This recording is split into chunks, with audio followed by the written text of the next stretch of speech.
Bismillahirrahmanirrahim. Assalamualaikum warahmatullahi wabarakatuh. Bismillah walhamdulillah wassalatu wassalamu ala rasulillah wa ala alihi wa sahbihi wa man tabi'ah.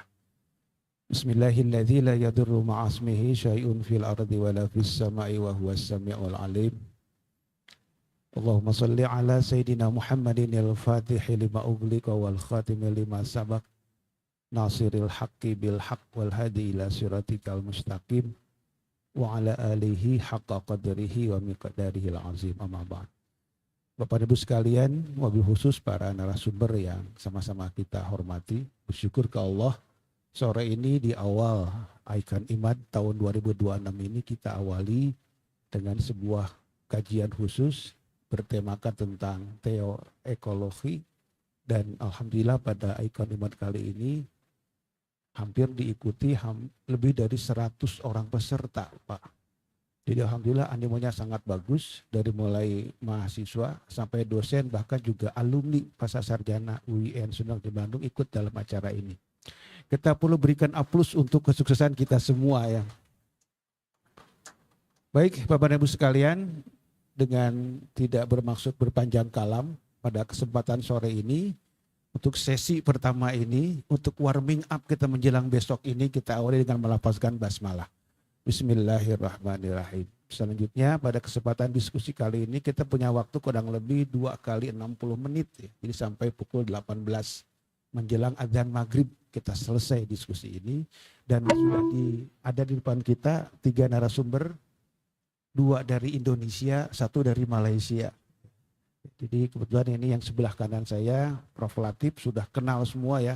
Saya yakin sudah kenal, sudah masyhur di kalangan kita semua. Beliau sebagai Wakil Menteri Pendidikan Dasar dan Menengah Kabinet Merah Putih tahun 2024-2029.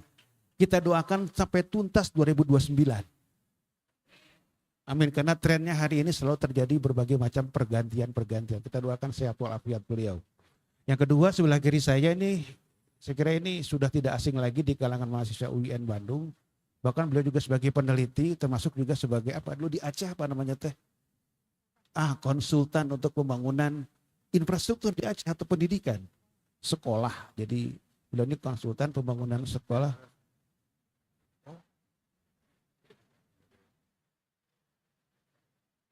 Ini ada iklan dulu sebentar ya. Terima kasih. Kasih tepuk tangan sama Prof. Menir ya. Jadi Prof. Aan ini sebagai konsultan bidang pembangunan sekolah di Aceh. Sebelum tsunami ya teh? Oh setelah tsunami tahun 2004. Masa awal pemerintahan SBY waktu itu ya. Juga sebagai konsultan pembangunan sekolah di Aceh. Sebagai peneliti, alumni Australia, dan dosen senior guru besar di Fakultas Tarbiyah dan Keguruan UIN Sunan Gunung Jati Bandung. Beliau pernah menjabat sebagai dekan di Fakultas Tarbiyah dan Keguruan. Selanjutnya satu lagi pembicara kita ini dari Malaysia. Saya belum kenal. Assalamualaikum. Boleh diberikan tepuk tangan. Oh, namanya sudah ada di sini ya. Profesor Dr. Amsak binti. Sorry ya. Ini hanya tes konsentrasi saja sebenarnya. Ternyata masih konsentrasi. Profesor Dr. Asmak binti Abdurrahman, Deputy Dean of Research and Innovation Academy of Islamic Studies University Malaya. Selamat datang, Wilujeng Sumping.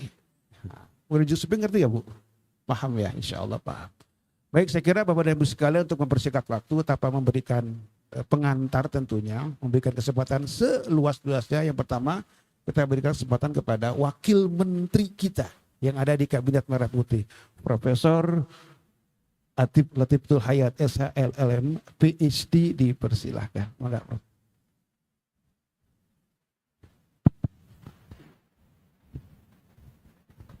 Assalamualaikum warahmatullahi wabarakatuh. Alhamdulillahi rabbil alamin. Wabihi nasta'inu ala umuri dunya waddin. Asyhadu an la ilaha illallah wa asyhadu anna Muhammadan abduhu wa rasuluh alladzi la nabiyya ba'dah. Good evening, distinguished guests, ladies and gentlemen. First of all, I would like to express my sincere appreciations to the committee for a kind invitation to participate, to share the ideas in this conference.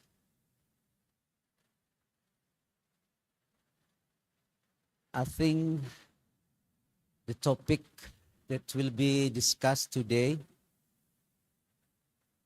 is very important, as well as still intriguing but inspiring issues for all of us.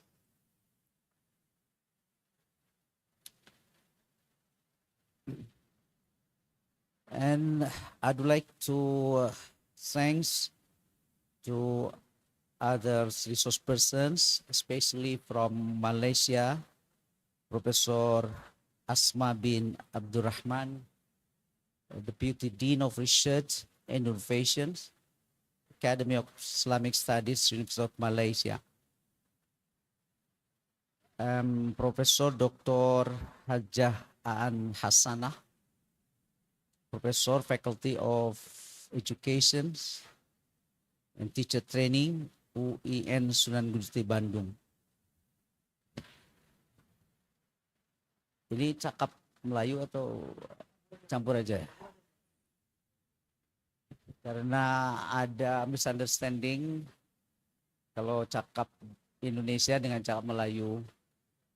Kalau di kita gratis, kalau di Malaysia percuma. Beli satu, percuma satu. Kalau di kita, Profesor Asma, percuma itu useless.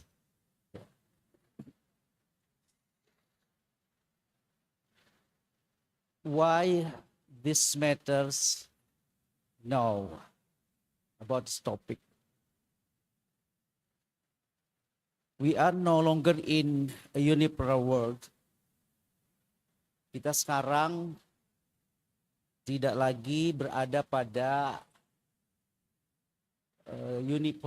kekuatan unipolar yang berbasis di Amerika khususnya. Sekarang ini kekuatan dan ide-ide juga datang dari belahan dunia yang lain, termasuk dari ASEAN. Power and ideas now come from ASEAN, the Middle East, China, and India. At the same time, we face climate crisis, cultural erosions, and an education system that often separates science from spirituality. That's the main point, our main point. The question is, what unique contributions can Malay Islamic civilization make? Saya pernah bertanya dulu ke Profesor Taufik Rahman, kenapa tidak Indo-Malay gitu? Ya katanya Kang di dalam Malay termasuk Indo juga. Itu menurut Kang Taufik Rahman, jadi saya iakan itu. Now we have to define first what we call as Malay Islamic eco-theology. In short, eco-theology means seeing the relationship between God, humans, and nature. In the Malay Islamic view, Tauhid reminds us Allah is the owner. Khalifah reminds us as we are trustees, not owners. Mizan demands balance. This framework turns environmentalism from a political issue into an act of worship. Jadi dalam pemahaman dan pemaknaan saya, maka Malay Islamic eco-theology itu based on three important pillars. Tauhid, khalifah, and mizan. Kemudian apa yang menjadi akal kultural, cultural roots dari Malay ecological wisdom itu? Ada satu kata kunci atau keyword atau buzzword di dalam dunia atau diskurs tentang lingkungan, environmentalism, adalah sustainability. Sebelum sustainability menjadi kata kunci dan magic word di dunia terkait dengan perlindungan lingkungan, Malay communities telah mempraktekkan, has practiced it. Kita mengambil beberapa contoh. Umpamanya konsep tentang hutan lindung. Sacred forests were protected by adat. Kita menyebutnya spesifik karena adat itu berbeda dengan tradition. Karena traditions itu bersifat dinamis. Jadi satu traditions dia bisa diganti oleh tradisi yang baru. Akan tetapi adat itu justru tidak boleh muncul adat baru. Jadi yang namanya al-adah itu ya dalam pengertian ini, sehingga struktur gronya di kita menyebutnya sebagai adat trek. Makanya adat itu harus dilindungi. Jadi jangankan diganti, ditafsirkan saja tidak bisa gitu. Sehingga struktur gronya itu menyebutnya sebagai adat trek. Ya, sebagai hukum adat law, bukan traditional law atau custom. Fishing was banned in spawning season. Itu juga local wisdom yang ada di kita. Ya, tidak boleh menangkap ikan pada saat ikan bertelur. Gotong royong untuk membersihkan sungai. Dulu tapi itu, sekarang nggak susah ya. Maka semua sungai itu mayoritas di Bandung khususnya dalam keadaan tercemar. Jadi kita sudah goreng adat dalam hal ini. Padahal yang biasa dilakukan adalah gotong royong ya in cleaning rivers. Ya, as we can see, all rivers in Bandung City are contaminated, mostly.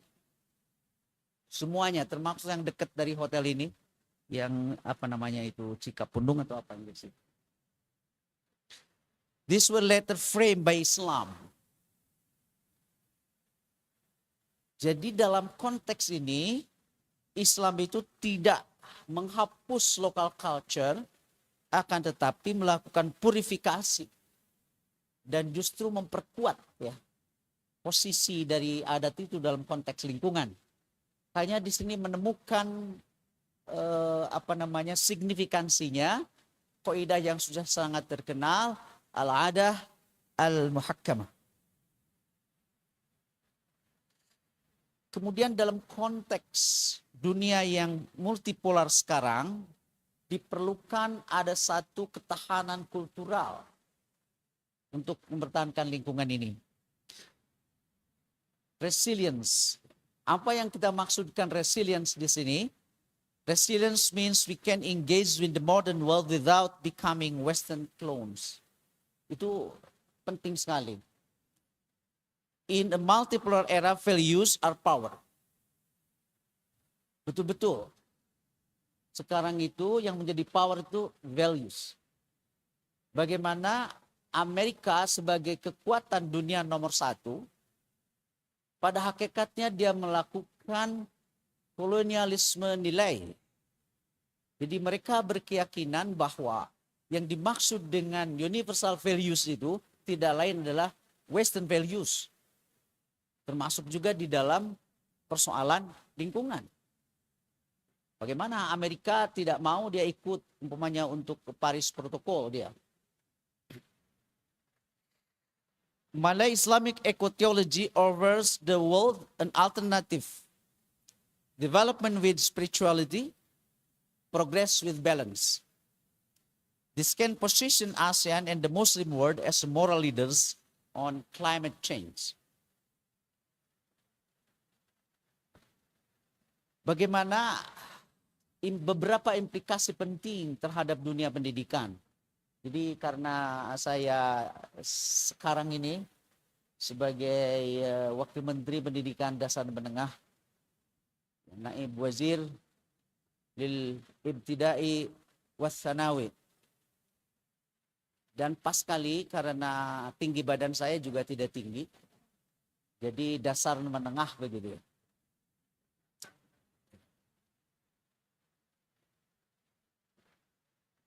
Apa beberapa implikasi tentang pendidikan terkait dengan filosofi dan tujuannya? Ini beberapa implikasinya ya. Sekarang ini our current education makes humans the center. Itu yang sekarang ada. But Islamic education must put Allah at the center, human as stewards, and nature as a trust. Our goal is to produce graduates who are smart, spiritual, and ecologically responsible. Nah ini yang terakhir, ecologically responsible. Saya kan dulu mahasiswa ya, 6 semester di IAIN, Sunan Gunung Jati. Tahun 85 saya masuk. Itu sangat secara ekologis kampus tuh gak friendly sekali.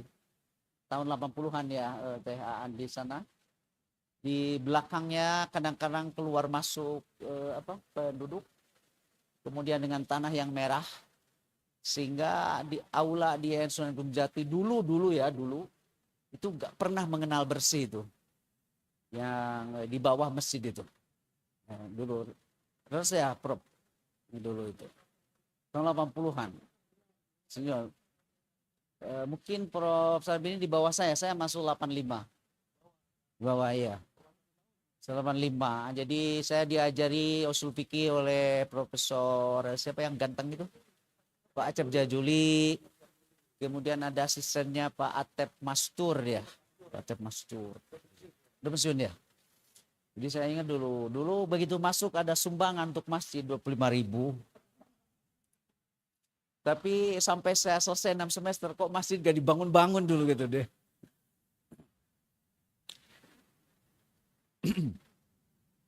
Nah, kemudian implikasi berikutnya terkait dengan desain kurikulum. Jadi ini singkat-singkat ya, desain kurikulumnya. Jadi apa yang harus berubah sebetulnya? Kementerian kami sekarang itu sudah menetapkan berbagai macam bentuk ya aktivitas yang harus mencerminkan bukan saja penghormatan tapi juga pengejauhan tahan dari perlindungan lingkungan itu. Kami membuat program apa yang disebut dengan sekolah asri, aman, sehat, rindang gitu ya, dan indah, asli ya, begitu. Makanya Presiden Prabowo itu mungkin dalam 30 tahun baru sekarang ada pembangunan sekolah yang sangat masif setelah Inpres dulu zaman Presiden Soeharto. Jadi pemerintah sekarang merevitalisasi baik sekolah negeri ataupun swasta. Sampai dengan akhir tahun ini akan direvitalisasi sekitar 80.000 satuan pendidikan dari 350.000. Jadi mudah-mudahan nanti tahun 2029 selesai. Nah, salah satunya tidak harus ada itu toilet sekolah. Wajib itu.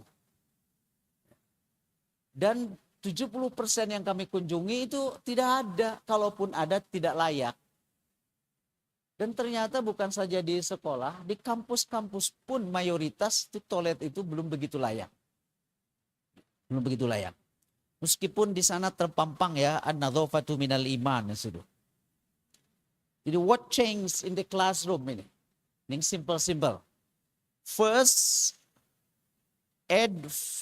tambahkan al-fiqh al-bi'ah. Fikih lingkungan. Ya. Ke dalam pendidikan agama Islam. Second, use pantun and hikayat. Ini penting sekali. Ya. Pantun and hikayat to teach environmental ethics. Makanya sekarang ya pejabat jadi pejabat itu kalau dulu harus bisa nyanyi, kalau sekarang harus bisa pantun. Jadi kalau kurang bisa pantun, itu kurang direken sebagai pejabat, kurang seru.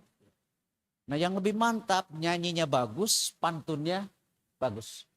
Di Malaysia juga ada pantun ya. Nanti Profesor Asma bikin pantun ya. Di Rumpun ya. Pantun. Third, teach climate science alongside Quranic verses on water, rain, and balance. Fourth, let students learn from Turkey's Green Mosque. Di Turki sekarang ada program yang sangat bagus ya. Masjid hijau begitu, bukan saja yang ada kan masjid biru ya, Blue Mosque gitu. Kemudian di Maroko juga sama ya. Jadi kita harus ada program yang sama. Kemudian apa implikasi berikutnya terkait dengan pedagogi dan prakteknya?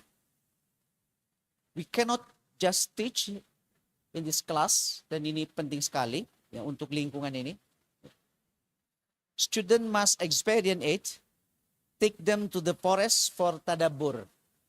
Indonesia ini adalah ring of fire kita.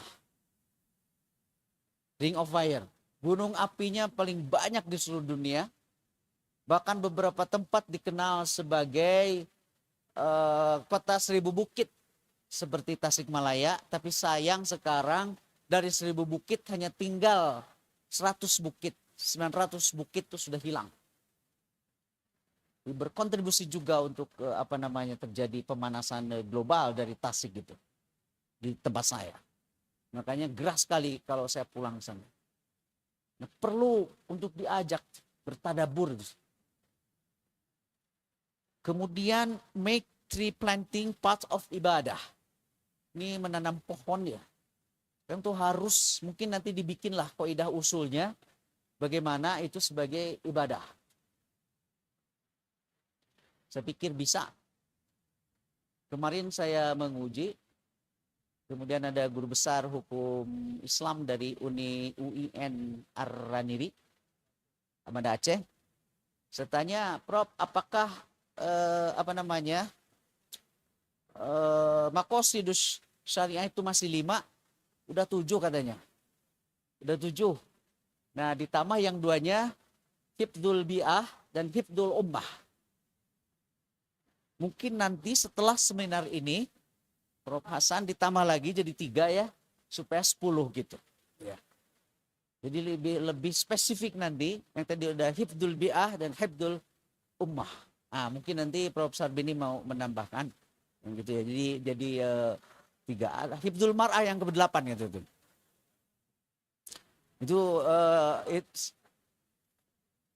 karena itu juga penjaga lingkungan yang paling depan ya. Transform schools into adibiyata. Nah, Profesor Rahmat di kami ada program sekolah berbasis lingkungan, ya. School based education. Kita menyebutnya sebagai sekolah adibiyata. Itu dalam bahasa Sanskrit. Jadi tiap tahun ada perlombaannya. Sekolah yang sudah memenuhi syarat-syarat sekolah hijau, maka dia diberi kategori sebagai sekolah adibiyata. Di Indonesia kan sekarang ada juga ranking universitas berbasis ya, itu Green Campus itu. Green Campus. UIN sudah masuk belum ya? Akan ya, baru akan insya Allah ya. Niatnya sudah bagus ya, belum akan itu insya Allah. And use social media because that is where the youth are. Dakwah must go digital. Ini yang penting sekali. Terakhir, bagaimana we have challenge and strategic opportunities. Tantangannya sudah sangat jelas ya. The challenge is real. National exam do not test eco-technology. Many teachers are not trained. And some green program have no souls. Jadi masih seremonial sekarang ini, kehilangan jiwanya, but the opportunity is bigger. Government already supports Adiwiyata. Ini sudah banyak sekali dan kami sudah berkunjung, sudah banyak sekali sekarang sekolah-sekolah yang betul-betul green school ya, greeny lah sekolahnya. ASEAN is promoting cultural heritage and young Muslim today are asking, how does my faith respond to climate change? Itu yang pertanyaan yang mengemuka. To conclude, Malay Islamic Eco-Technology is not about going back to the past. It is a roadmap for the future. I call on 3 action for all of us. First, mainstream this in teacher college.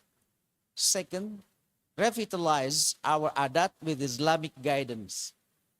Sudah banyak sekali kearifan-kearifan lokal, ya akan sangat bagus kemudian diperkuat, diberi guidance oleh Islamic values. Khususnya di masyarakat Sunda ini, di mana antara Islam dan Sunda itu seperti two sides of the one point. Third, empower every school and mosque to become a center of ecological resilience. Saya kira itu catatan-catatan singkat dari saya terkait dengan apa yang kami diminta berbicara mengenai Eco Malay Theology. Mungkin nanti akan lebih dielaborasi lagi dan yang lebih penting kita melakukan beberapa aksi-aksi yang konkret ya, untuk mentransformasikan soal ekoteknologi itu sudah bukan hanya berhenti ya pada wacana teologis atau juga berhenti sebagai sebuah gerakan environmentalist, akan tetapi nyata di masyarakat. Terima kasih. Wassalamualaikum warahmatullahi wabarakatuh. Baik, terima kasih Prof. Jadi tadi ada yang belum saya sampaikan ya. Judul beliau ini sebenarnya tentang Research Agenda Investigating Malay Islamic Eco-Theology and Framework. Insya Allah nanti materinya akan di-share oleh panitia.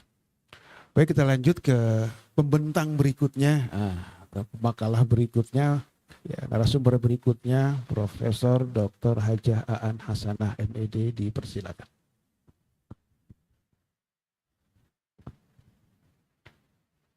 Terima kasih moderator. Assalamualaikum warahmatullahi wabarakatuh. Bismillahirrahmanirrahim. Asyhadu an la ilaha illallah wa asyhadu anna Muhammadan abduhu wa rasuluhu amma ba'du. Distinguished guest Prof. Atif Latiful Hayat, SH PhD, Prof. Asma binti Abdurrahman from Malaysia, distinguished guest from Brunei, Malaysia and Thailand, of course from Indonesia as well. Most of the guestnya from Indonesia ya. Ruangan ini penuh oleh wajah-wajah yang sangat familiar. Let me present my paper in bahasa Indonesia, because bahasa Indonesia is one of official language of UNESCO. Alasan supaya komunikatif ya. Oke, Bapak Ibu yang saya hormati, ada 3 bagian yang akan saya sampaikan. Mudah-mudahan itu sudah ada ya. Jadi saya memberi judul tema yang sangat menarik sebetulnya. Harmonizing Theology, Nature and Culture to Build a Better Education. Bagian pertama adalah bagaimana kita memahami ekoteologi ketika fenomena kebencanaan itu luar biasa. Saya search berapa sih jumlah bencana alam, natural disaster yang terjadi di Indonesia dalam 10 tahun terakhir, dan mengejutkan sekali ternyata dalam 1 tahun terakhir rata-rata natural disaster itu terjadi 2.500 sampai 5.000 kejadian in every year. Jadi ini kejadian baru natural disaster, belum social disaster, konflik, kemudian berantem-beranteman begitu. Tapi kalau berantemnya tidak berimplikasi pada kerusakan, no problem. Tapi banyak juga konflik dan berantem-berantemnya yang berimplikasi pada konflik sosial begitu. Jadi social disaster dan natural disaster. Karena kata BMKG itu 90% natural disaster ini itu bersumber dari hidrometeorologi. Jadi bersumber dari air penyebabnya. Banjir, longsor, apalagi. Ya sekitar itu. Gitu. Ya kalau gempa mungkin tidak bisa dalam kendali manusia. Tetapi 90% kasus itu sebetulnya berada dalam kendali manusia.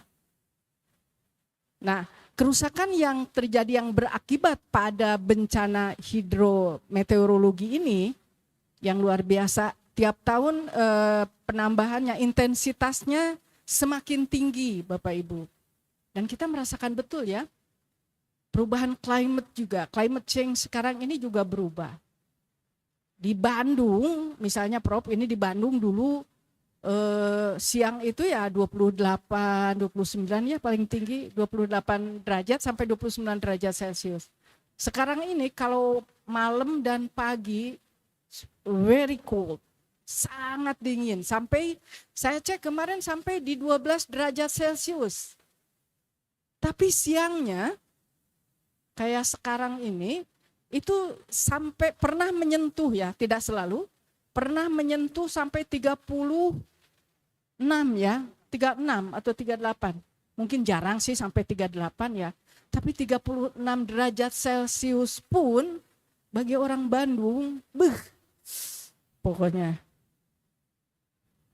harus berada di ruang AC gitu. Nah gitu ya. Jadi jumlah disaster ini itu luar biasa di kita.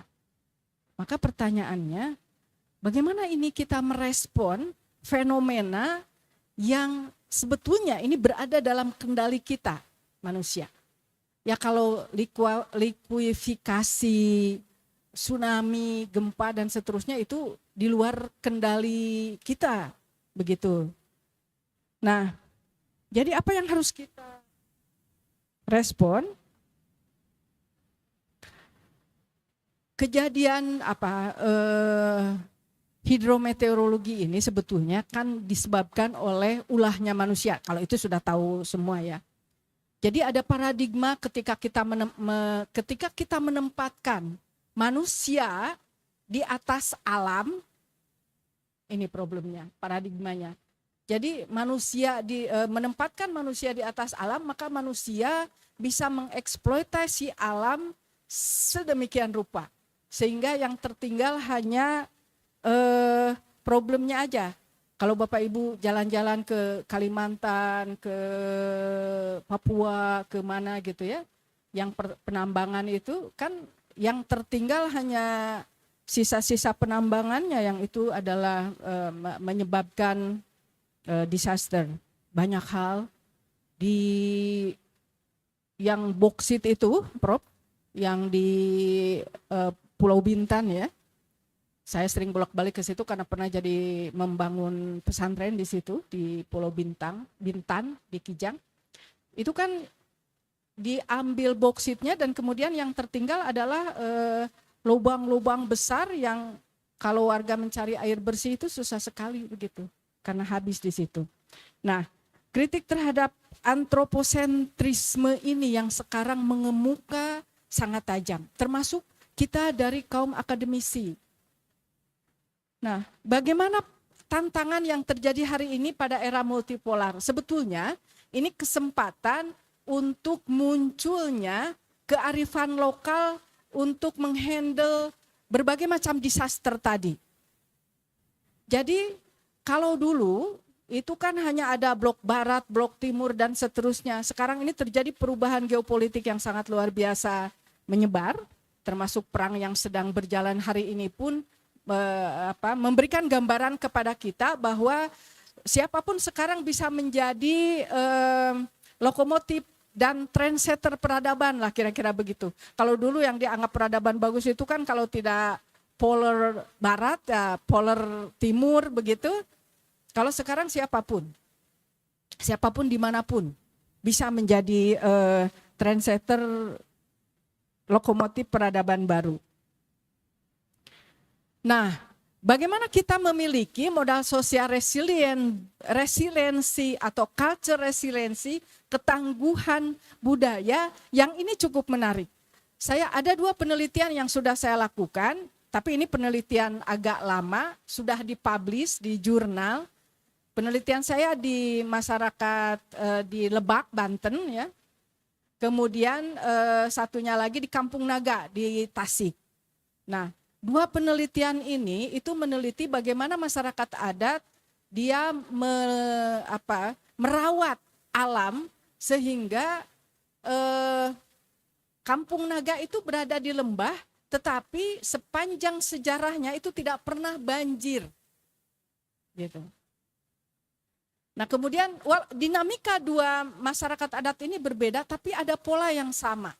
Polanya adalah bagaimana kearifan lokal ini merawat alam dengan caranya yang sangat unik dan sangat cultural based. Gak ada mungkin di luar negeri cara merawat alam untuk lestari dengan cara yang sangat local wisdom. Saya pernah wawancara dengan kuncennya, ketua kuncennya namanya Pak Ade waktu itu. Dia bilang begini, kalau kita tidak merawat alam, kalau kita tidak menjaga alam, maka suatu saat tinggal tunggu waktu kita akan dibinasakan oleh alam. Tapi sebaliknya, kalau kita menjaga alam, maka kita akan dijaga oleh alam.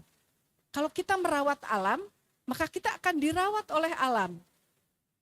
Nah, ketika fenomena yang banyak dibinasakan oleh alam, karena mungkin tadi dalam perspektif lokal wisdomnya orang Kampung Naga, itu karena kita sendiri yang menyengajakan untuk dibinasakan oleh alam. Dan itu cara yang paling menurut saya sangat lokal based. Dan caranya adalah legenda itu, cerita-cerita folklore itu terus-menerus disampaikan pada generasi berikutnya melalui transformasi nilai dan pada orang yang datang ke situ. Kami datang ke situ misalnya, Pak Ade bilang begini, Bu, ini dulu ada anak-anak SMK yang datang ke sini. Beberapa orang dan dia masuk ke hutan larangan. Nah, jadi itu. Instrumennya hutan larangan ya. Nah, dan masuk ke hutan larangan yang itu tidak boleh siapapun masuk ke situ. Dan kemudian merusakkan beberapa pohon. Dan apa yang terjadi, kata mereka, adalah semua yang masuk ke hutan larangan itu kasurupan. Di Kampung Naga. Kesurupan. Apakah kejadian itu real atau kejadian itu hanya sebuah proses internalisasi nilai yang ditransformasikan, yang ditransferkan kepada warganya dan kepada warga luar? Saya melihatnya mungkin kejadian itu benar, mungkin juga cerita-cerita folklore, tetapi poinnya adalah bagaimana mereka menjaga alam dengan cara lokal wisdom yang mungkin tidak akan ditemukan dimanapun. Jadi cara menjaganya itu dengan hutan larangan. Sama juga dengan di Baduy juga begitu. Jadi dinamikanya beda tapi polanya sama. Bagaimana kearifan lokal budaya kita ini bisa menjaga kelestarian alam, keberlanjutan alam. Nah, bagian yang ketiga tidak akan panjang karena Prof. Asma akan segera mempresentasikan.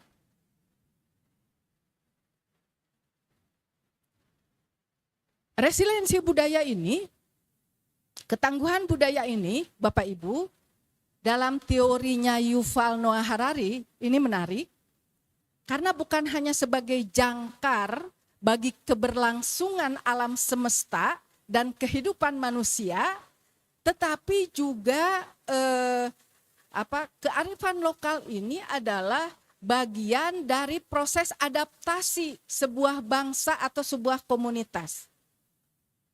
Kata Yuval Noah Harari, bangsa yang tetap bisa survive itu dalam 4 bukunya dia yang sangat bestseller lah begitu. Itu dia bilang hanya bangsa-bangsa yang memiliki kemampuan adaptasi yang tinggi yang akan terus survive apapun fenomena yang terjadi di depannya atau di hadapannya dan fenomena yang akan terjadi seterusnya. Jadi bangsa-bangsa yang punya kemampuan adaptasi. Nah, kemampuan adaptasi yang seperti apa yang menyebabkan sebuah bangsa bisa survive adalah kemampuan untuk merawat nilai-nilai budayanya dengan beradaptasi dengan perubahan-perubahan baru. Kemampuan beradaptasi dengan dengan perkembangan teknologi, dengan macam-macam hal yang baru, tapi dia tetap menjaga nilai-nilai akar budayanya sebagai jangkar dan identitas sebuah bangsa. Kata Yuval Noah Harari, itulah yang akan terus survive bangsa itu dan akan menjadi trendsetter lokomotif peradaban baru. Jadi yang punya identitas budaya itu yang akan keren begitu. Jangan kompas moralnya itu diisi oleh value yang nilai-nilainya diimporkan dari luar yang belum tentu sesuai dengan nilai-nilai budaya kita. Maka di situ perlu ada merawat ketahanan budaya kita. Tapi kalau di Indonesia sih khususnya saya tidak terlalu khawatir ya. Bapak Ibu yang pernah kuliah di luar, mungkin itu kalau musim panas mahasiswa itu kan ke kampus ya, cukup pakai bra, pakai hot pants, pakai sendal gunung begitu, bawa ransel, pergi ke kampus untuk kuliah. Tapi saya tidak pernah melihat orang Indonesia, Malaysia, Brunei, saya tidak pernah melihat orang-orang kita ini yang ke kampus seperti Australia student misalnya begitu. Nah itu mau musim panas, mau musim dingin, mau musim windy, macam-macam climate gitu, itu orang Indonesia tetap aja pakai kerudung, pakai segala macam gitu, sama dengan Malaysia. Jadi menurut saya ini modal sosial yang sudah luar biasa bagus, tinggal bagaimana ini merawatnya. Bagaimana merawatnya? Nah, itu pertanyaan epistemologisnya. Maka kemudian larinya bagaimana pendidikan menyiapkan tadi merawat terhadap nilai-nilai budaya lokal tadi, lokal wisdom tadi. Tadi Pak Wamen sudah menjelaskan bagaimana pendidikan merespon tentang ini dan sudah dijelaskan dengan sangat luar biasa bagus. Saya hanya ingin menambahkan saja. Jadi bagaimana ini masuk pada kurikulum menurut saya. Jadi kurikulum itu tapi bukan kurikulum hanya sebuah insersi. Tapi ada ruh yang melestarikan alam itu menjadi bagian, menjadi ruh dari pendidikan kita. Karena kalau pendidikan itu kan kita hanya memperbaiki pada sisi hulunya. Tapi pada sisi hilirnya itu bukan lagi tugas pendidikan. Law enforcement di situ ada berbagai peraturan dan seterusnya begitu. Karena begini Bapak Ibu, alam itu dapat memenuhi kebutuhan manusia. Tapi alam tidak bisa memenuhi keserakahan manusia. Semakin dipenuhi, semakin serakah, dipenuhi, semakin serakah, dan seterusnya. Sampai kapanpun alam tidak akan pernah bisa memenuhi keserakahan manusia. Dan bagaimana keserakahan manusia itu dibatasi, itulah pendidikan berproses di situ. Value yang ditanamkan dalam pendidikan, dia akan menjadi self-regulasi, dia akan menjadi kompas moral paling awal untuk bagaimana dia berperilaku terhadap dirinya, terhadap lingkungannya, terhadap alam semestanya. Nah, baru nanti di situ ada pada hilirnya ada law enforcement, ada macam-macam. Law enforcement yang sudah sangat ketat pun di Indonesia itu ternyata tidak mampu membendung perilaku, saya ingin menghaluskan bahasa sih sebetulnya, perilaku koruptif begitu, halus ya.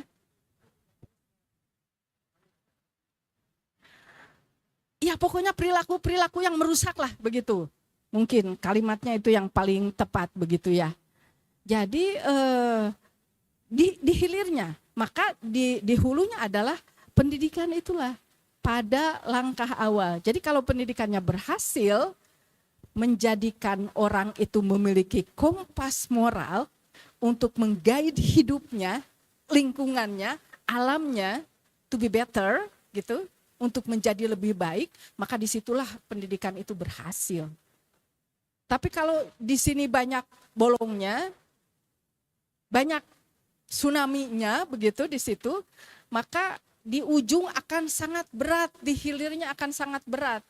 Seketat apapun nanti perangkat hukum, law enforcement dan seterusnya, itu akan tetap begitulah, gitu ya. Yang terakhir, sudah ya, sudah. Nah, jadi kurikulum yang terakhir. Nanti Prof. Asma akan ini.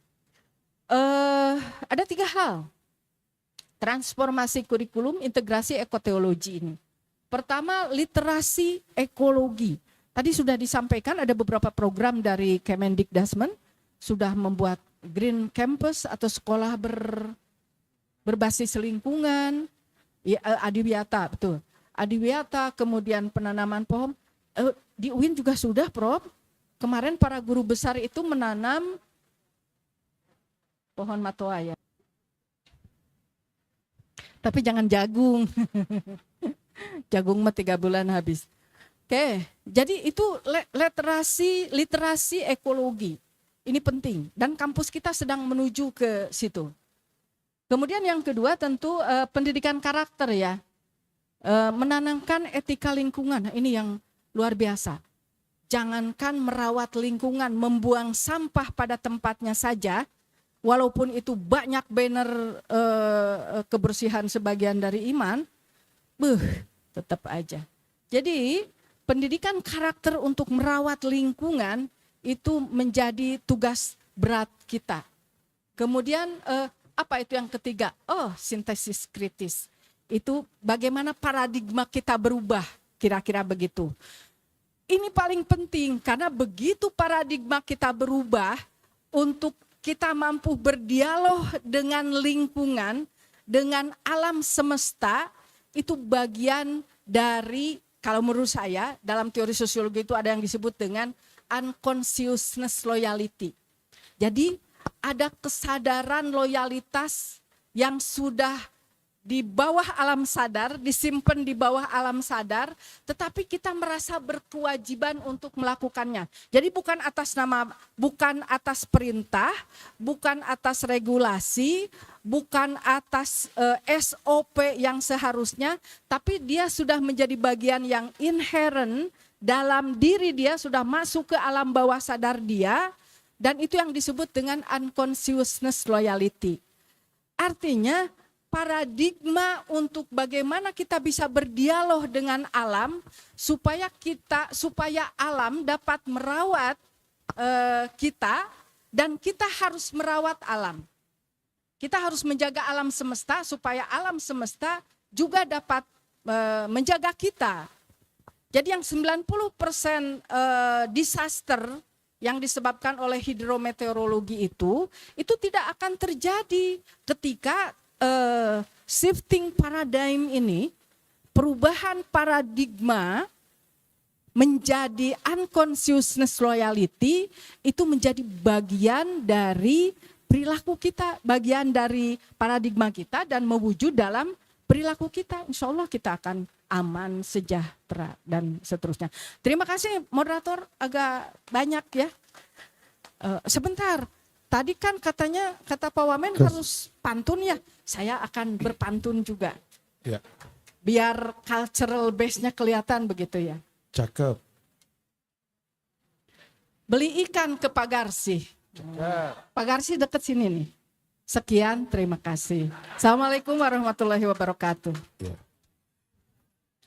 Kalau barusan bukan pantun itu. Kalaupun pantun baru setengahnya, nanti kita tagih setengahnya lagi ya. Baik, the next speaker yaitu Ibu Profesor Dr. Asmak binti Abdurrahman.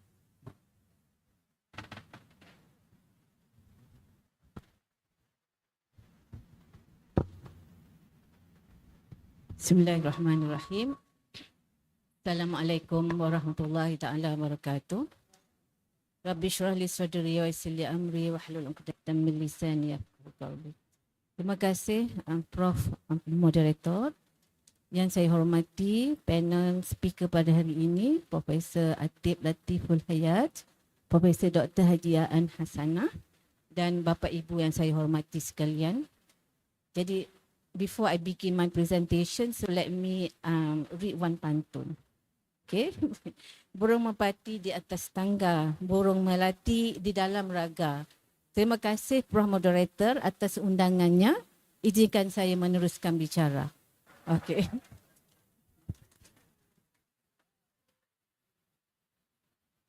So this session, being the last speaker for this session, which we will be focusing on research workshop. So I will bring all of you to focus on what we have prepared, which is building global excellence in Islamic research with University Malaya, or specifically with Academy of Islamic Studies, in terms of publication, innovation, and international collaboration. So just now, both moderators talk about resilience, cultural, eco-Malay, and community. So today, what I am proposing to all of you, how we want to go further in terms of research by looking into this publication, innovation, and international collaborations. So next. So let me start with introducing University Malaya. Next slide, please. Next slide. Okay. So maybe few of you do not know University Malaya. So we have been ranked 56 for QS ranking university. Okay, which all around university in the world, we are ranked 56. So this is not about to be proud of just of University Malaya, but we represent Nusantara. And after this, I'll share what are the achievements for the Islamic studies, because we want together, Malaysia, Indonesia, Brunei, and Indonesia, how we want to make Islamic studies uphold becoming better and greater at international level. Okay, so if we look at how University Malaya being ranked, it based on few indicators, and of course, one of the indicators is about research and academic reputation, and another indicator which is we have 36 percentage of our lecturers are international lecturers, which I think is not being practiced much in Indonesia. But in our faculty, we have few lecturers who are from Indonesia, and we recognize their expertise because they are contributing to this achievement, because we have international lecturers, not only international students. Okay. So if we next slide please. So if we look at the achievement for Islamic studies or within the QS World Ranking, which rank subject ranking, meaning in terms of theology, divinity, and religious studies, we rank at 40 among all universities in the world. Okay, so today I want to share with all of you, it's not about University Malaya, but it's about how all of us together can benefit, and then at each university we also can be greater, because we want to represent Nusantara, we want to represent Melayu, we want to represent Islamic studies, because when University Malaya being ranked at this 56 and for Islamic studies 40, we have attracted many researchers from all around the world. And with this engagement, networking, it opened the door for all of us to learn from other countries, to learn from other researchers. So today, how this, so next slide. So today, I am presenting to all of you, next slide please, how we can do the collaboration in terms of conduct research together and then publish with our faculty journal and then join a global research community. So next slide. So at University Malaya, we are offering potential to do collaboration research whereby we have a matching grant. Okay? So if there any of you want to do research with our researchers, we offer you this opportunity whereby at University Malaya, we have 4 types of grant, and one of the grant which is matching grant, okay, which is institutional matching grant. Okay, we have 4, but for international collaborator, we have institutional matching grant. Okay, so for this research opportunity, there are 10 trusts that University Malaya is focusing, but for all of us, okay, we can tap on social science advancement and humanities. Okay, so if all of you or any of you want to embark into this collaboration research, it can be research regarding sustainability, environment, Malay culture, whatever, which you think is in line with University Malaya's focus and your university's focus. We can have the meeting, brainstorming, okay, what can be done, because this opportunity then will be evaluated by University Malaya, and one of the criteria is that it should be published. Okay. So, and next. Okay. Next, please. And then next. Next slide. Okay, next. Okay. So, this research collaboration comes with responsibility, which from the research, we are expected to publish in Scopus, okay, or WOS, or we must have agreement, okay, or we also must have intellectual property rights, okay. So I am inviting as Deputy Dean of Research for Academy of Islamic Studies, okay, if any of you have a brilliant ideas of research and you want to do the collaboration between Indonesia, Malaysia, Brunei, and Thailand. Okay, so this is the opportunity for you to take embark into this research. Okay, and then next. Okay, so this is basically what is funded under this research grant, okay, which is basically all for research, which no researchers will be paid. Okay, so next. Okay, this is very important. So at University Malaya, because research is very serious matter, so it's very important that when we get your application or your proposal, we must evaluate that the team or who we bring in must be the researcher who have a good track record, who has successfully published in Scopus or in WOS, or even if you young lecturers, you must bring another professor with you so that it will be a good point to convince the committee. Okay. Next. Okay, so this is the opportunity for early career scholars. Okay. So just now I have talked about research collaboration, but this is opportunity for young lecturers. You have PhD, and if you interested to become one of the Universities Malaya researchers, if you not be able to apply to become the lecturers, this is another way, which we have postdoctoral research fellowship.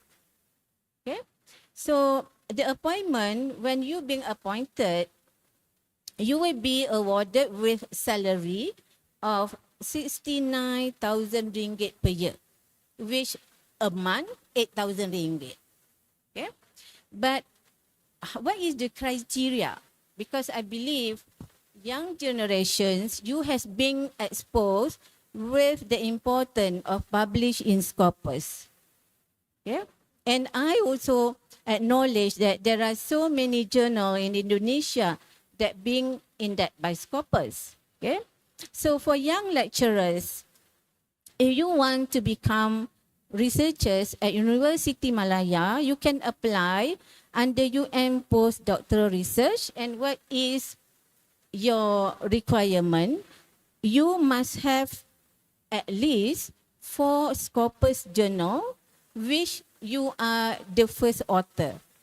The corresponding author may be your senior professors, your supervisors, but you are the first authors.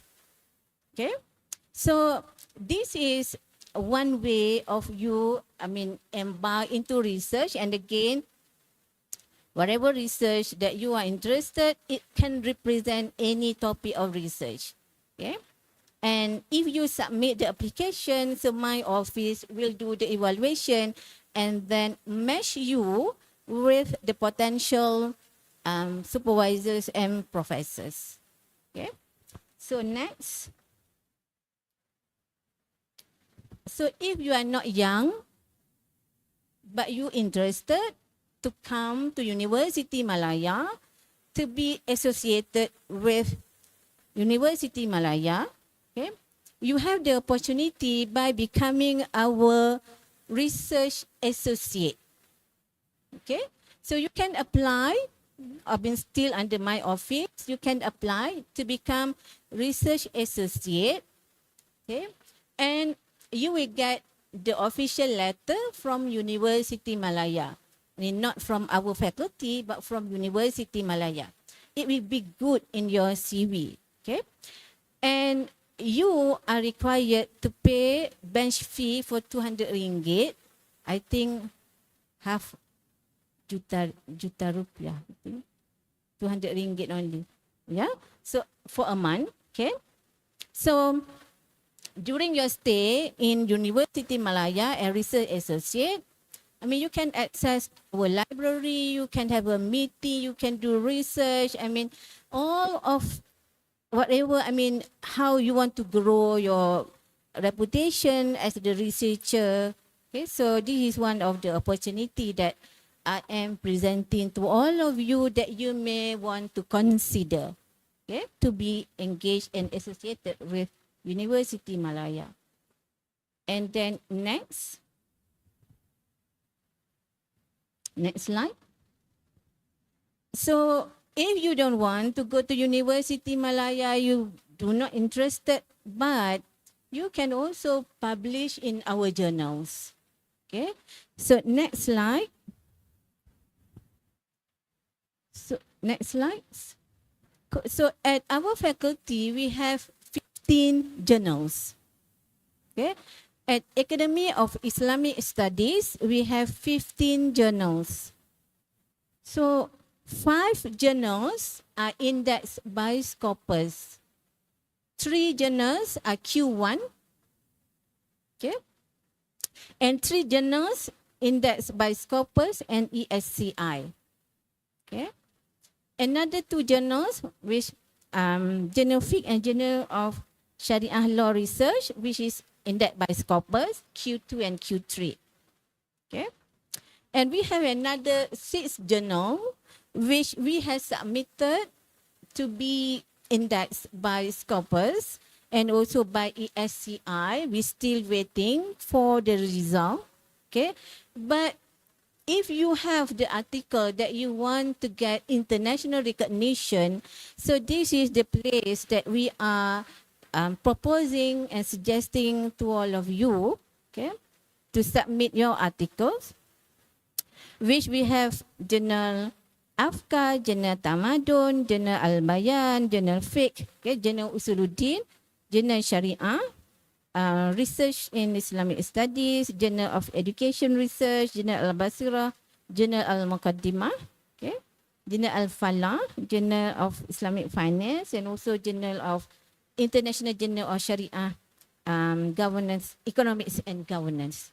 Okay, so we are welcoming all of you, okay, to send your article to be published in our journal.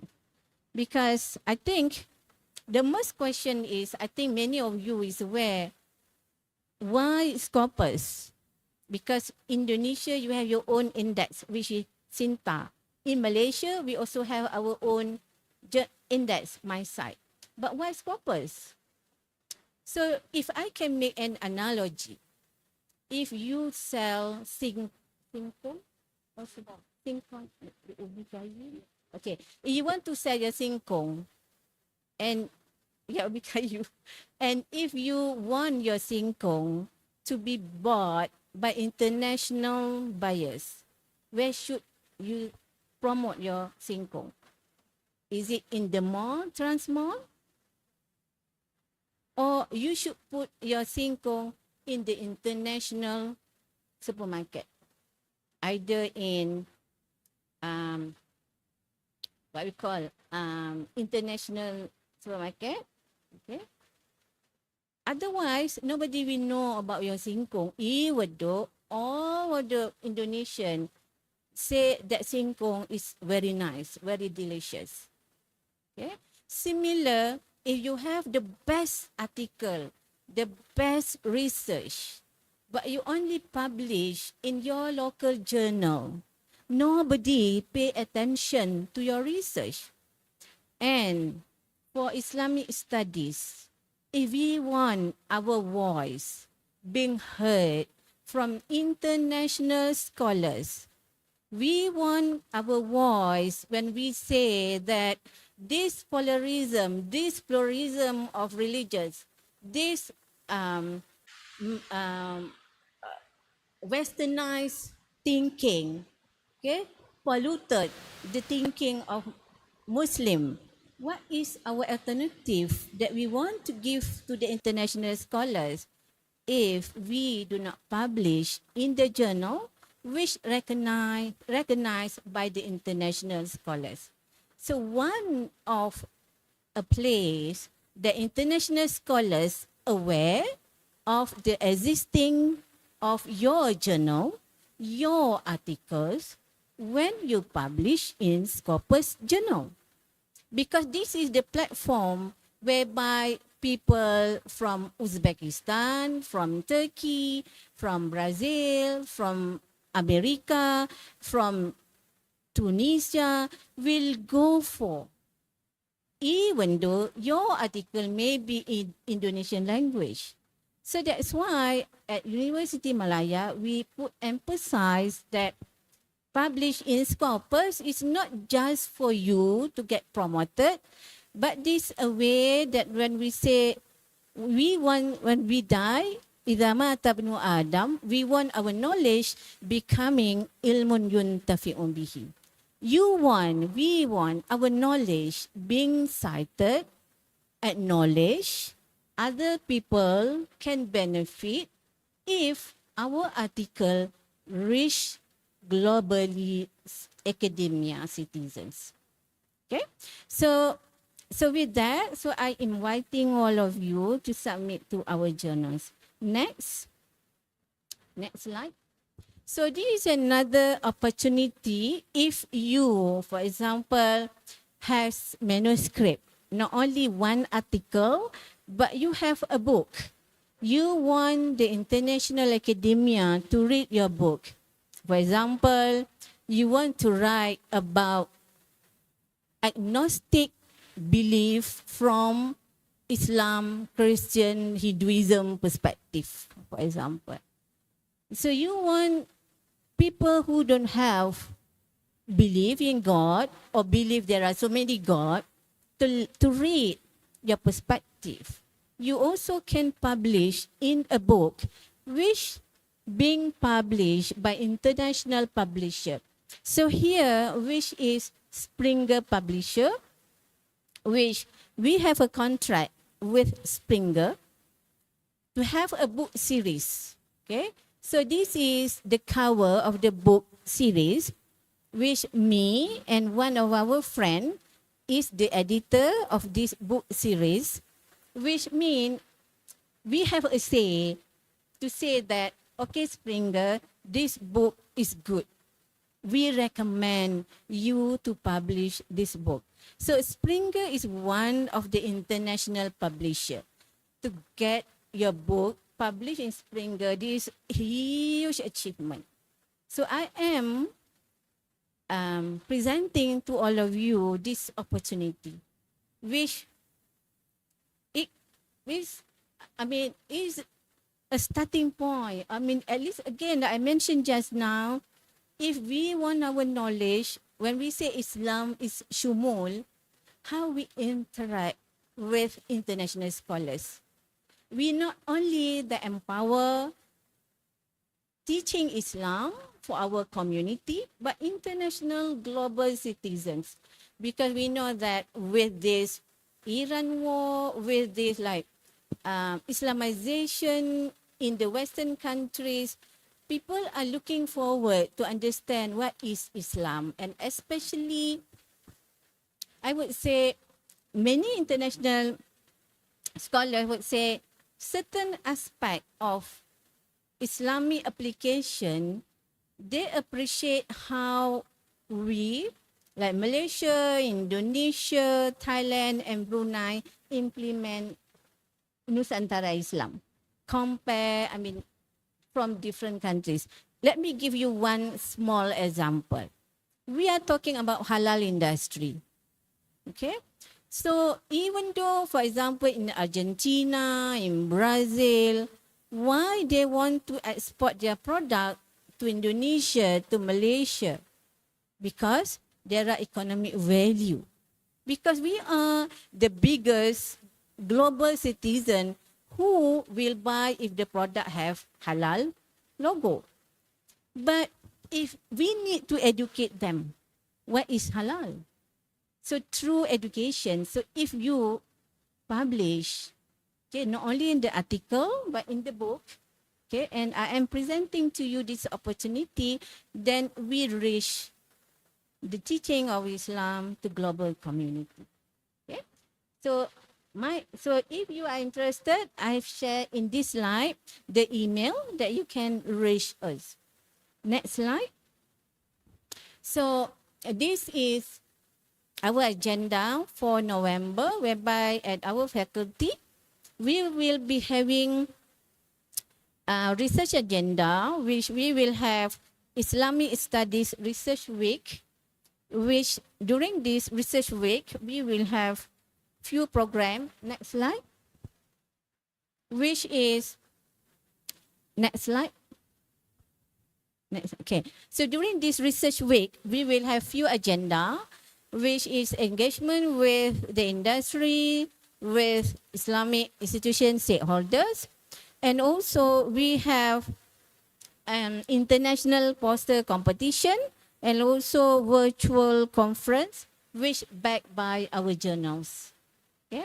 So again, we have poster competition. So I'm not sure what is the culture in Indonesia, whereby when we participate in poster competition, let we visualize our research in one poster. Okay, this is to train our researchers to express, to tell about our research in one poster, which within one poster, if people read your poster, they can understand the whole agenda of your research. What is your research problem? What is your objective? What is your research methodology? How you analyze your data? What is your finding? And what's next? Okay, so this is through our poster competition. And this international poster competition, we will have physically, but if you are interested to join, please let us know.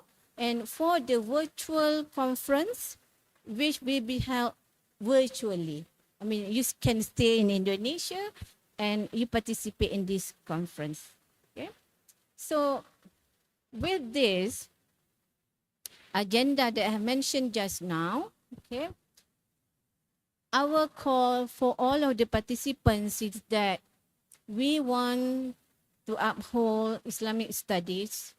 It's not only by just we teach in the classroom, but through research and also publication, because it can reach many people, and we want Islamic studies being seen at par with other discipline. Meaning, if we can do a good research, then we be able to publish in good publication.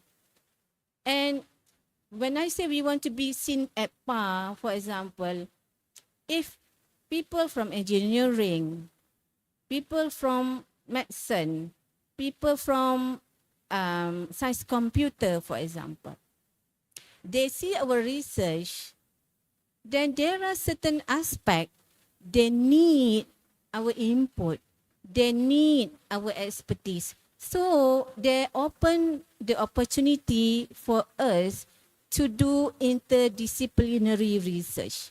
And I think there are so many aspects that we can collaborate with other disciplines, other engineering, medical, dentistry. And if I can share with you, one of the research that we try to do, but unluckily we do not get funding from the Ministry of Higher Education, but we get funding at least from University of Malaya, which is about the mother. In Quran, we know that in Islam, mother has to breastfeed the baby for 2 years. Okay? So, majority of us know this is in the Quran. But when we do the collaborative research with people from science, they do the research, what are the components in the mother's milk for 2 years? How it benefit the babies. And we collaborate with the researcher from dentistry who study how the jaw of the baby is actually developed during the breastfeeding. So meaning there are lots of opportunity to collaborate with other researchers if we publish our work in the place where we can be seen. Okay, so I think that's all from me. So thank you very much for listening to my presentation, and I hope I have sent the message clearly to all of the participants. Terima kasih Bapak Ibu. Assalamualaikum warahmatullahi wabarakatuh. Ya, baik, terima kasih Bapak dan Ibu sekalian. Kita sudah mendengarkan 3 narasumber kita dan kita masih punya waktu kurang lebih 20 menit dari sekarang untuk berdialog, untuk bertanya jawab dengan 3 speakers kita, 3 pembicara kita. Yang pertama Ibu Prof. Eni, silakan. Kemudian saya di sebelah kiri dulu ya supaya saya lebih adil ya. Sebelah kiri ini 1, kemudian di sini 2, sebelah kanan 1 lagi. 3, oke, 4 orang ya sementara ya. Silakan Bu, pertama Bu. Mohon disebutkan nama lengkap dan asal. Bismillahirrahmanirrahim. Assalamualaikum warahmatullahi wabarakatuh. First of all, I would like to thank to the moderator for giving me the opportunity to speak, to raise a question, because I have maybe more than one question. So I think it's enough for me to use the time. So my apology for other who wants to raise the question.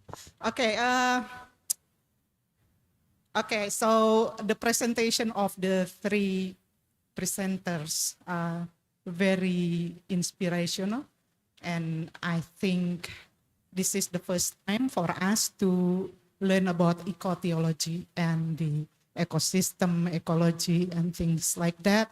That as Professor Atip say, if we talk about ecotheology, it means that we connect between God, human, and the nature. So it is very inspirational. Okay, the first one, my question goes to Prof. Atip. Have I mentioned my name? I forgot. My name is Ernie Haryanti. I'm teaching at the postgraduate program, Pasca UIN Sunan Gunung Jati Bandung. You say about how, maybe it is about inserting the fiqh al-bid'ah to the course of Islamic religious education.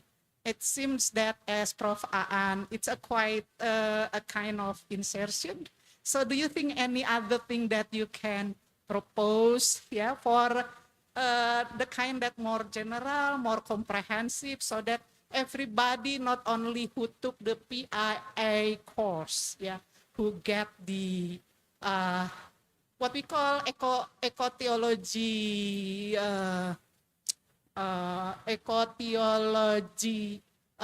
literacy, because fiqh al-bid'ah will be learned only by students who took PAI, but how others who do not take the course? That is the first question. I hope you can answer my question in a comprehensive ways. Thank you. And the second one, my question raised to Professor Dr. Asmak. It is very generous for you. You inform a lot of things about the programs from the University of Malay, and the offering of a kind of research collaboration, etc., and many other things. But what I want to know is how we can approaching first, because we don't know yet the kind of boundary that the can offer, like research assistant or research collaboration or things like that. And I saw from the slides, it seems that very general. So can we have the specific URL or someone that we can ask first to make adjustment that we really, our intention to go or to collaborate can be accepted, rather than we just write down and then apply, but then it doesn't come along with the agenda of University of Malaysia. Okay, that's it. Thank you very much. Yeah, that's all. Thank you. Yeah, thank you. Assalamualaikum warahmatullahi Assalamualaikum wabarakatuh. Okay, the next. Mike.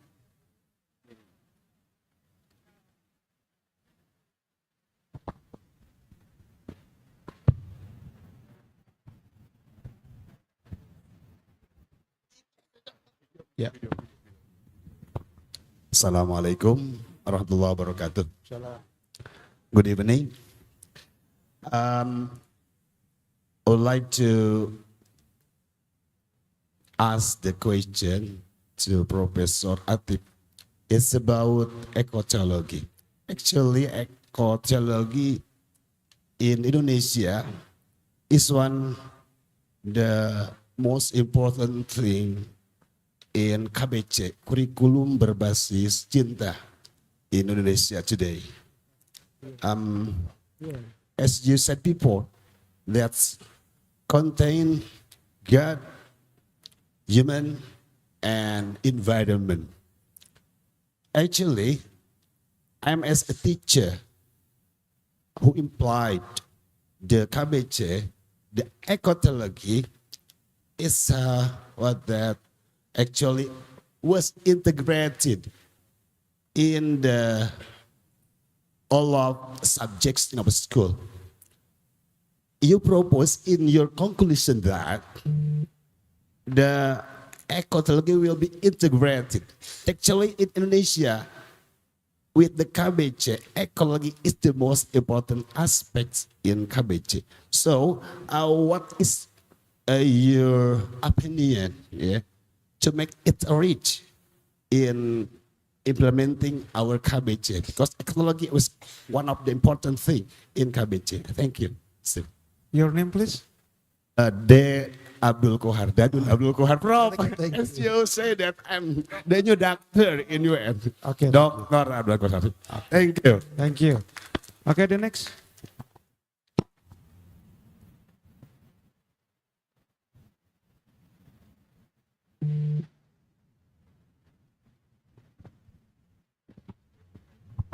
Assalamualaikum warahmatullahi wabarakatuh. My name is Kurnia Fatima and I'm student in UIN Sunan Gunung Jati is in PhD program. I feel interested when Prof. Asmak talked about the program that is offered by University of Malaysia. And I just want to know if there is an opportunity for me or other students who wants to continue as postdoctoral students, even though that I watch from the debate, it's talking about the collaboration. I mean that people who graduated from PhD program and then they can continue as a researcher. But I think I want to, because I almost done for the PhD program and I want to continue a postdoctoral student if there is a chance for me. Thank you for the opportunity. Assalamualaikum. Assalamualaikum. Okay, the next. Ini siapa? Okay.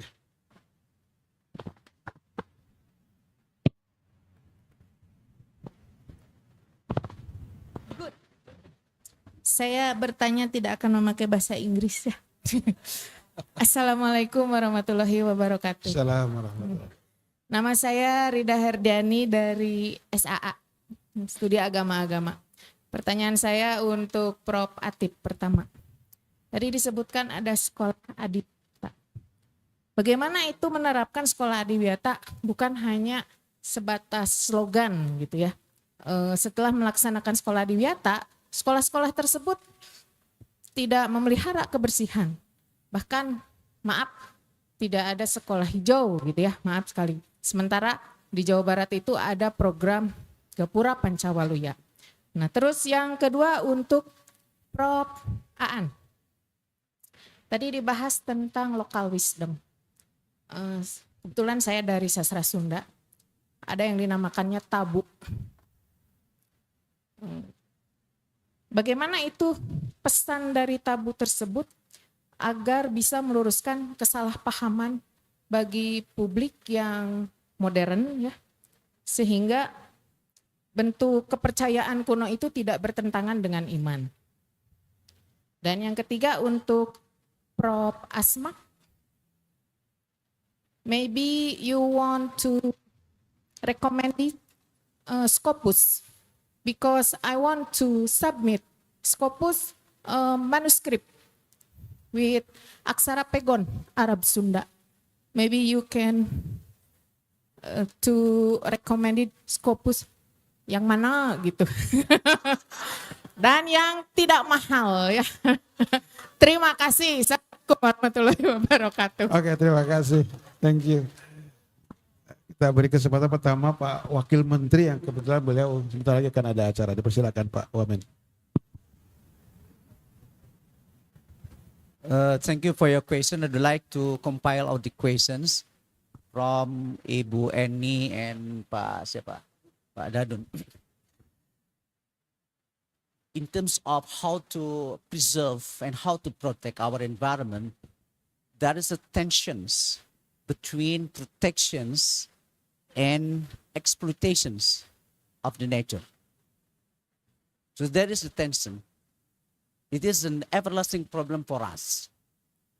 For example, Indonesia, which rich of natural resources, for example, coals. For environmentalists, we have to preserve it as it is.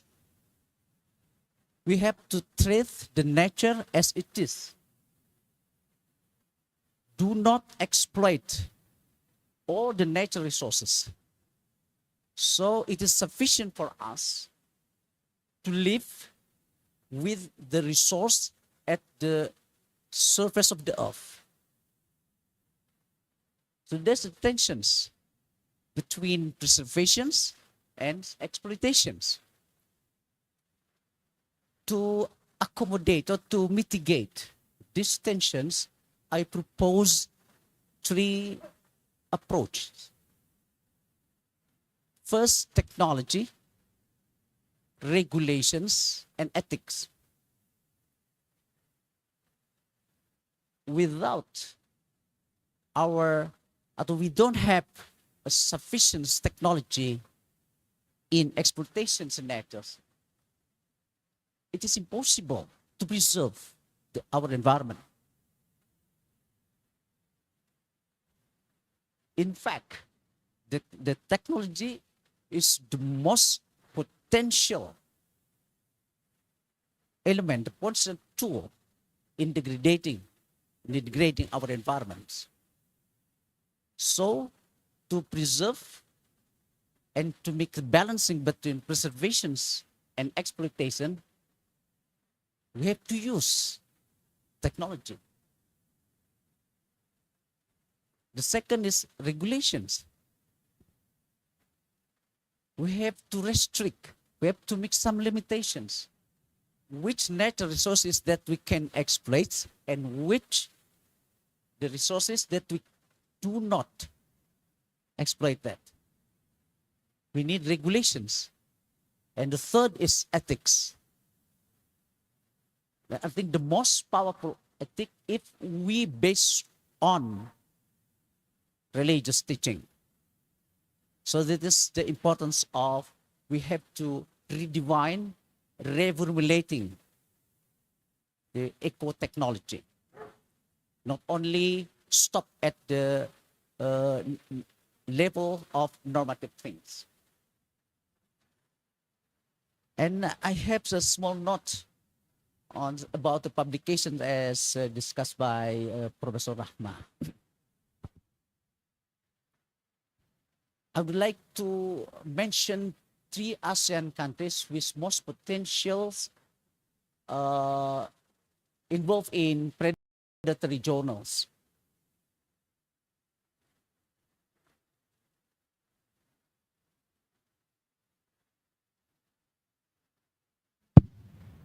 Indonesia. Indonesia peaked in 2016. Nearly 34% of Indonesia's total publication were in predatory journals. Indonesia had the second highest share in 2016 after Kazakhstan. Second country is Malaysia. The percentage of fluctuated between 9% to 26.5% during 2011 and 2018. In 2015, it reached 26.5%. Why does this happen? One of the most common practice, particularly in Indonesia, is incentive systems and fees and indexing. Jadi ada penanya satu, saya nggak mau berbayar, itu masalahnya di kita. Kalau berbayar itu justru harus curiga.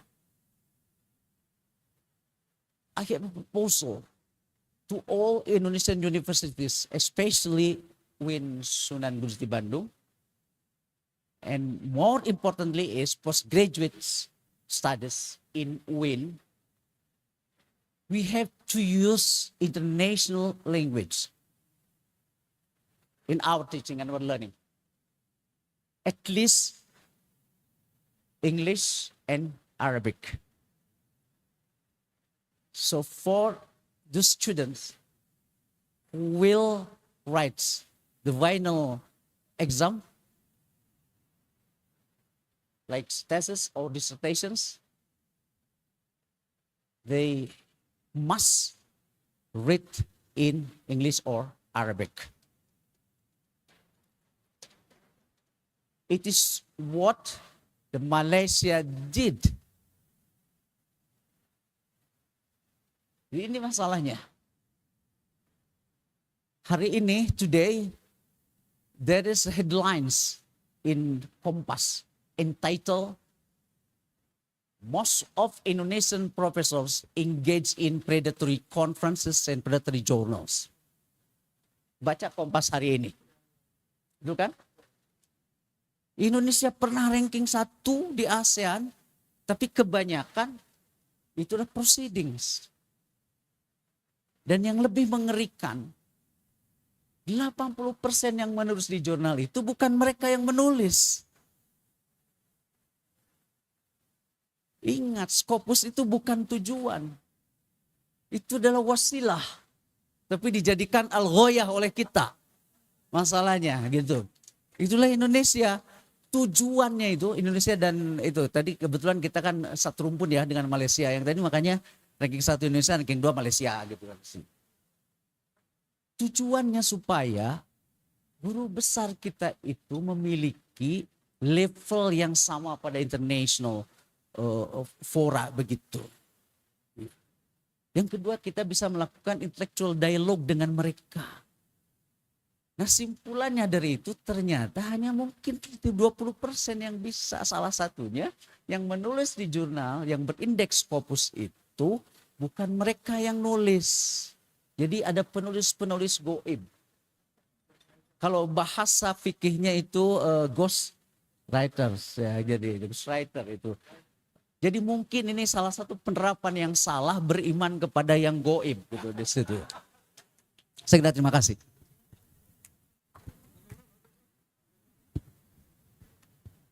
Iya, ini ada beberapa regulasi kementerian juga yang mengharuskan mendorong para guru besar dan calon guru besar itu untuk menulis. Jadi bukan untuk menulisnya, untuk publish di jurnal begitu, yang bayarannya mahal sekali ya. Saya tanya Prof. Asma tadi berapa di Malaysia cost-nya ya? Berapa Prof? Cost-nya tadi sekali publish for one. Oh oke. Nanti akan disampaikan katanya. Siap-siap nanti tebal itu sakunya ya. Only one question for me dari from Bu Rida ya. From Bu Rida tentang tabu. Kalau dalam perspektif saya, tabu itu salah satu instrumen aja untuk preserve lingkungan, untuk menjaga melestarikan lingkungan. Jadi kalau dalam perspektif etnopedagogi itu memang itu salah satu yang paling efektif untuk menjaga lingkungan itu. Seperti yang tadi saya katakan di Kampung Naga itu ya instrumennya adalah hutan larangan yang itu sangat tabu untuk orang masuk ke situ. Jadi ketika ada orang yang masuk ke situ untuk merusak whatever lah, itu maka diceritakan tadi pasti akan kesurupan gitu. Nah itu apakah kesurupan atau tidak itu bukan masalah, tetapi dalam perspektif etnopedagogi ya itu salah satu instrumen aja untuk ini. Jadi perspektifnya harus perspektif itu. Kalau perspektif fikih lain lagi, apakah itu bid'ah atau bertentangan dengan syariat atau apa. Nah itu sudah kajiannya fikih, tapi dari kajian etnopedagogi itu tidak masuk ke wilayah itu. Jadi mungkin salah satu yang paling efektif untuk melestarikan itu harus ada juga sih yang instrumen itu. Misalnya siapa yang melakukan penambangan penambangan liar, ya illegal mining atau apa, itu akan kena kutukan misalnya begitu kan. Pasti orang tidak akan melakukan illegal mining gitu kan. Nah karena tabu itu bagi kita di Indonesia itu kan masih kuat ya pengaruh itunya. Itu aja, terima kasih Ibu Rida. Mangga. Okay. Okay, Bismillahirrahmanirrahim. Okay, so thank you for the question. So I would like to share and echo what Prof. Atip mentioned just now. So basically, we are published in Scopus. It's not like I mentioned, it's not for promotion, it's not for, which is just for the way of publishing Scopus, okay? Because we want to share the knowledge, okay? And yes, I think at University Malaya, we are very strict in terms of recognizing the Scopus journal, okay? And for example, I think you are familiar with journal sustainability. Sustainability, anybody publish in sustainability, the fee is very expensive. So in Malaysia, we are prohibited from publish in sustainability. We cannot publish in sustainability, okay? So yes, so that's why because of scammers in publication, predatory in publication, so that's why our faculty, we want our own journal to be indexed by Scopus. Because we know the quality, we control the quality, we know who are the reviewers, we follow all the process.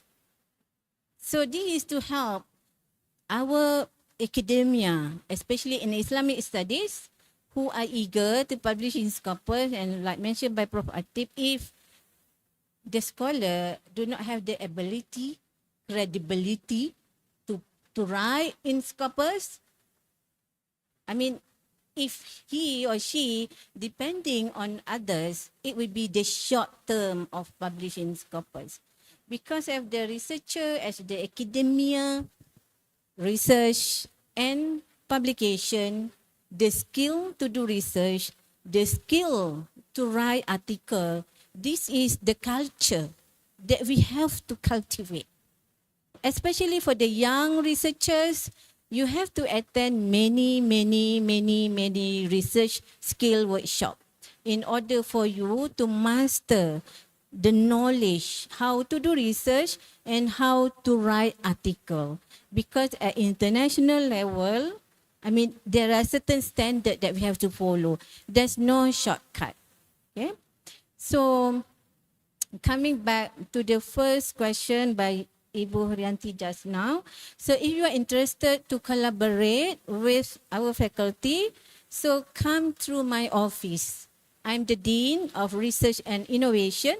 So anything, just email our office and then I will connect you with the researchers. Actually, I have the link. I think I share with Prof. Taufik the link, the profile of our co-researchers. I mean, I have made up a link, okay? So you can flip who you want to collaborate. Professor A, Professor B, Professor D. So through their publication, you know this is the person that who are expert in your area and you want to collaborate, but you should come to my office because there are processes that we have to evaluate. Okay.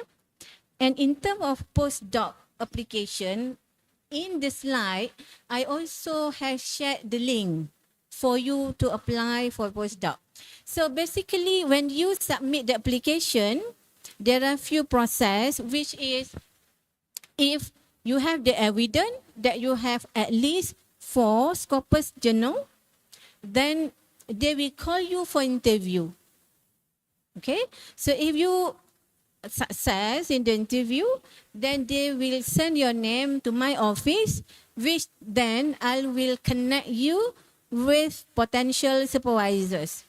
And for supervisors, there are certain criteria to become the supervisor for postdoc. So one of the criteria is that our H index should be 14 and above. Okay, so that's why I mentioned just now, to uphold the quality of research, it should be a matching between the potential postdoc and also the researcher, the lecturer at UM. Okay. And then I think just now Ibu asked about which journal scopus that you should submit. So basically, I'm not sure what is your area, what is the topic of your article, because whatever journal that you want to submit, you must read what is the scope of the journal. Because if you, for example, if your article relating to Islamic education, but you submit your article to journal fiqh, it will be like outright rejected because your article is not within the scope of the journal. So the organizer can share my slide. You can go through, the name of the journal, and you can see the scope of each journal. Okay. So previously, our journal is free. We don't charge.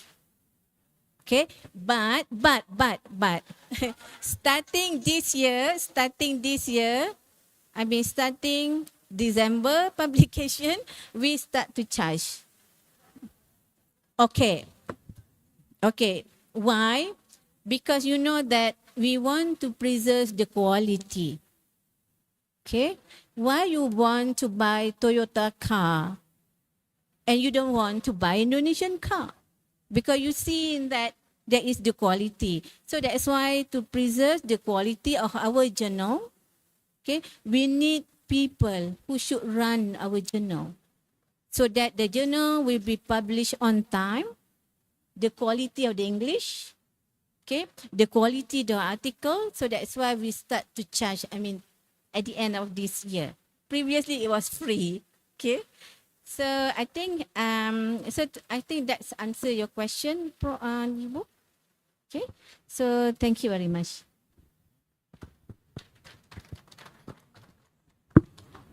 Ya, baik, terima kasih Bapak Ibu sekalian. Alhamdulillahirrahmanirrahim, sudah pukul 18 waktu Indonesia bagian Barat.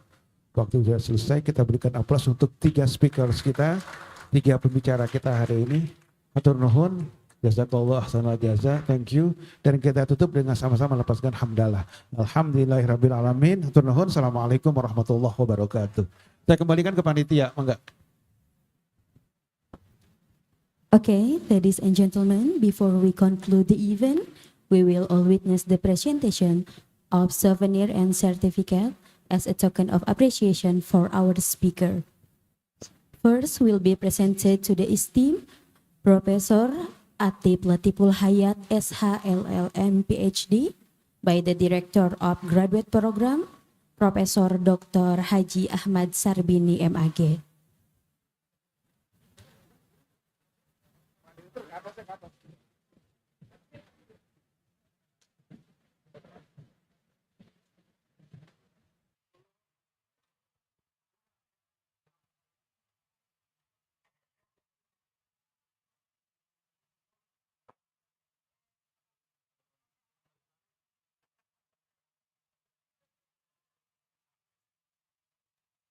Oke, untuk seluruh peserta dimohon untuk berdiri. We will. Oke, 1, 2, 3. Oke, satu kali lagi. 1, 2, 3.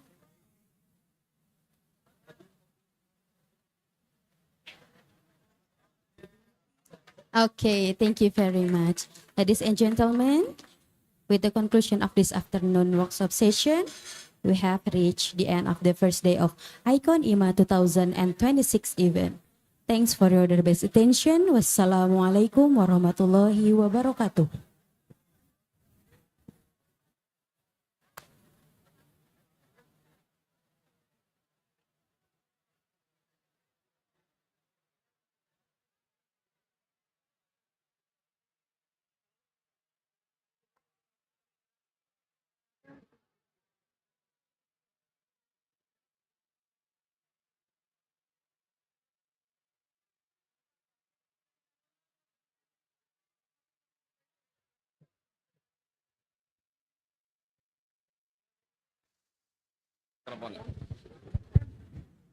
Mohon izin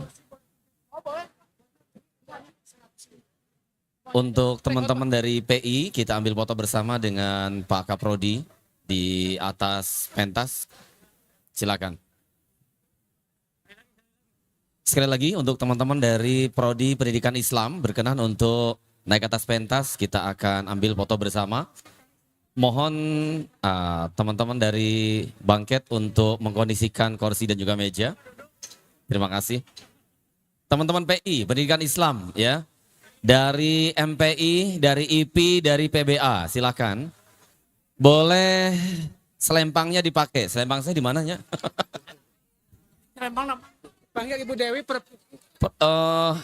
Berkenan juga Prof Kiki, Ibu Dewi, diaturanan ke Prof Badru.